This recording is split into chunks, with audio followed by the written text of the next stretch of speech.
Hey there friends, Nibs again. Out here in the garage tonight doing a little bit of goofing around, and I got something really cool to show you guys. New local pickup, a little bit different for the channel, but I think it really kind of fits in with my collection. If you guys have watched the channel at all for any kind of time, you know that I am a sucker for just about anything Smith & Wesson.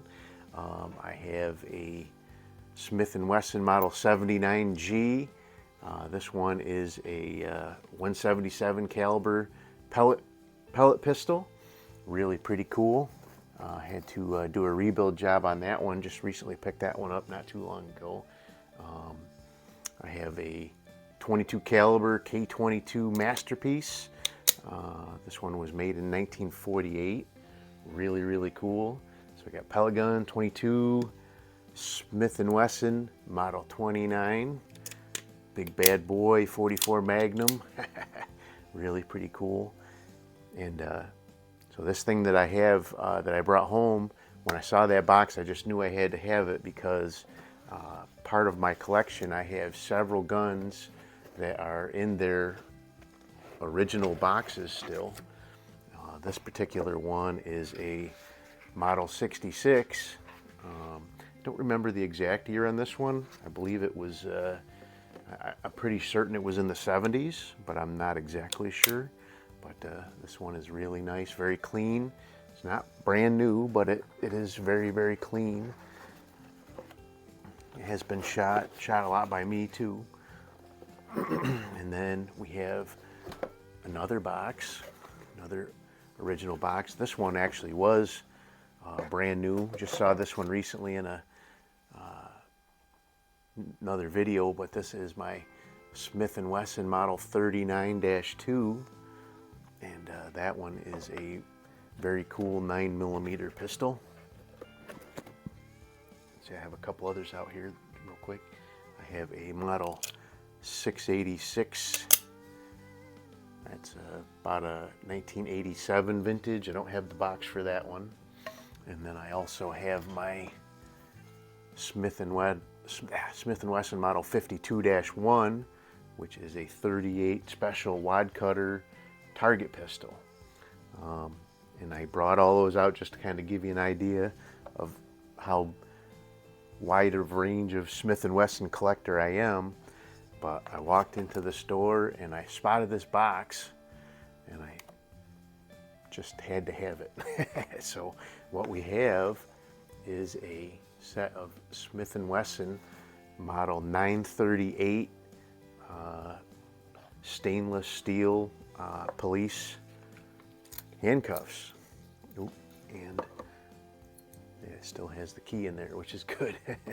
But these are, so the 938s were a matte finish. If you see here, these are very matte finished. And then they had a 936, which was a high polished finish, which is what you see a lot more these days, I think. But these are pretty cool. I think they're unused. Honestly, they were still in the original box with the instructions with them and one key. I don't know if that. Some sets I've seen online had 2 keys, other sets had 1 key, so I don't know if that, but Smith & Wesson, I did a little bit of research. I haven't done a lot of research on these, but did a little bit of research. Smith & Wesson started making handcuffs in 1952. They had a few other models before this, but the Model 938 and the 936, the high polish, they started those in 1961. And then discontinued the Model 938 in 1979. So I haven't been able to find any reference to show me exactly when this particular set was made, but it is in a nice, cool vintage box. So I thought that was a pretty cool little addition. That'll be really neat to kind of display along with my other guns here. But there you go. That is really pretty darn neat. And no, I'm not going to lock them onto my wrist to show you guys me getting them open, but the key does work. I did play around with that earlier. The key does work. So let's see. There you go.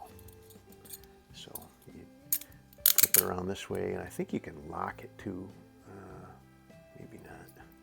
I know the newer ones you can lock them, but so you turn it counterclockwise and it opens up.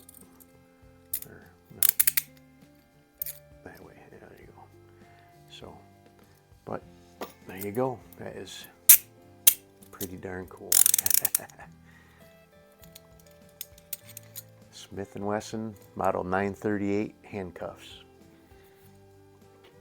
Kind of goes right along. I think it's a pretty neat addition to go along with my 39-2, which is probably the same kind of vintage as these, and very well could have been a police sidearm back in that day. They weren't well received, but they were used by a lot of police agencies back in the 70s. Most people were still using revolvers back in that day, but the semi-autos were starting to catch on. So, but that would be a neat little addition right there. So anyway, I just want to throw this out real quick. Got a couple more days in November to get into the drawing for the giveaway that I'm going to do. I'm going to actually do the video on December 1st. I have, I think, 14 people right now that are eligible to get into the drawing for November. Either join up on my Patreon account or join up on YouTube here as a member of the Walnut and Steel channel, and not just subscribe, but you got to be a member. If you can't see next to my name a join button, you might have to look at my channel on a computer, look at one of my videos on a computer, and you'll see a join button next to the name of my channel, and you can click on that and join the channel. But I'll be giving away at least a CV Life laser flashlight combo. I'm thinking about a few other things that I may sneak in there as well. I really appreciate everybody taking the time to join up on the channel and help support the effort here. But there you go. Hope you guys liked the video. Till next time, have a great day.